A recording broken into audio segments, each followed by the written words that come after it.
Ce programme vous est présenté en partenariat avec la Mutuelle Saint-Martin, la santé partagée. Je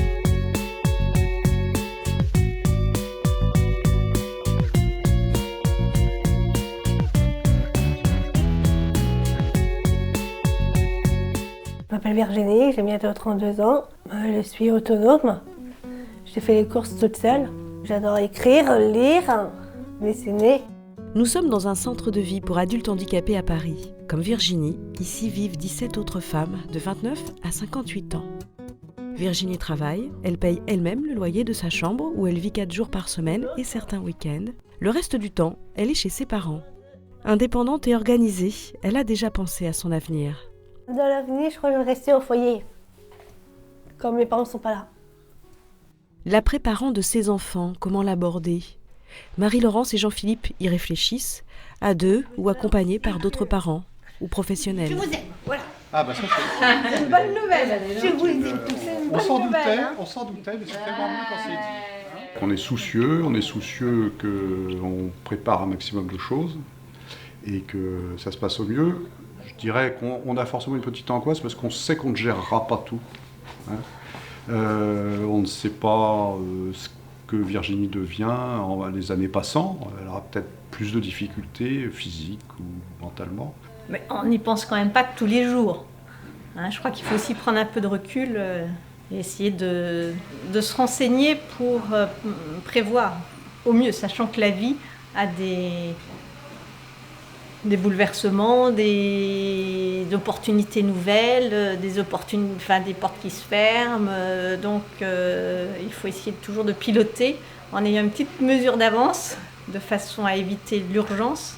Mais c'est sûr que ça nous travaille quand même parce qu'il y a un jour où on ne sera plus là et savoir comment ça se passera après.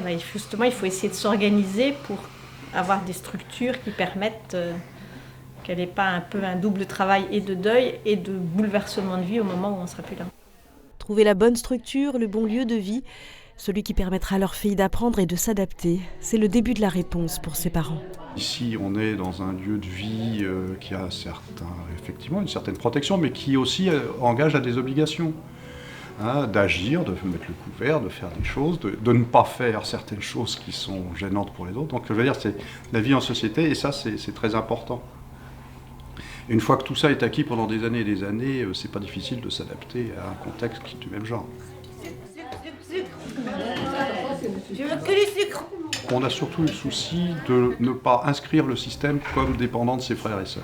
Bien sûr, les frères et sœurs auront leur part quand on ne sera pas là, mais par contre, le système ne doit pas reposer sur eux. D'abord, c'est trop lourd, et deuxièmement, on ne sait pas. Il suffit qu'ils partent à l'étranger ou autre, et ils ne seront pas là pour.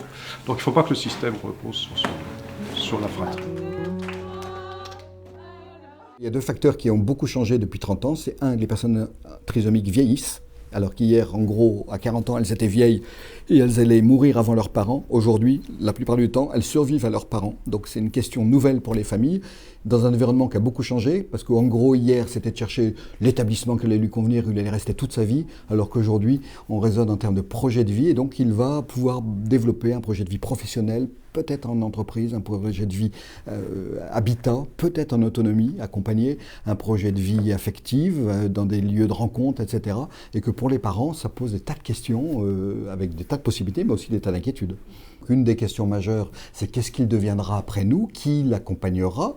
Et puis aujourd'hui, une des questions que se posent les parents, c'est comment faire pour que mon enfant, comme toujours, soit heureux, parce que le dire des parents, c'est que l'enfant soit heureux, mais du coup puisse, je vous l'ai dit tout à l'heure, mais l'enfant, il peut avoir envie de dire « j'ai envie de travailler en milieu ordinaire ». Et parfois, les parents ont envie même qu'il travaille en milieu ordinaire. Seulement, qu'est-ce qui fait que le milieu ordinaire, ça marchera longtemps, alors qu'un milieu protégé, c'est tellement mieux, ça peut durer toute la vie. Donc, il y a un peu ce type de question. Pareil pour la vie, pour l'habitat.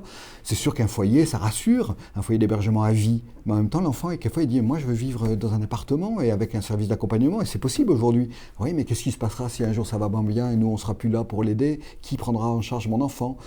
Pareil dans la vie affective, où hier, globalement, l'enfant, il ne se posait pas la question du mariage, ou même de la vie à deux. Aujourd'hui, il la pose, parce qu'il voit bien que ses frères et sœurs, ils développent une vie amoureuse, et puis pourquoi pas moi ? Toutes ces questions qui sont là, qui sont des questions compliquées pour des parents. Ils le sont dans la vie ordinaire, ils le sont encore plus quand il y a un handicap, et les parents ont à vivre ces questions-là. L'invitation qu'il leur est faite et que moi je leur adresse très souvent, c'est ne choisissez pas pour lui, choisissez avec lui. C'est soyez bien à l'écoute de sa parole. Il a une vraie parole. C'est vrai qu'il a une intelligence qui peut être affectée, mais cette intelligence n'empêche pas qu'il est capable de penser sa vie, qu'il est capable d'espérer sa vie d'ailleurs, qu'il est capable d'avoir des projets, sans doute quelquefois des rêves. Ne cassez pas trop vite les rêves. S'il rêve, c'est qu'il en a besoin. Et si on commence à lui dire non, mais tu ne te marieras jamais alors qu'il rêve de se marier, on lui enlève un rêve et on le remplace par quoi? Donc laissez-le rêver, mais mettez-le dans un environnement où il va être invité à bâtir sa vie et à trouver des réponses par lui-même, avec votre accompagnement, mais par lui-même. Il n'y a pas le choix que de faire confiance à mon enfant, de faire confiance à son environnement, les éducateurs, les médecins, les prêtres, etc.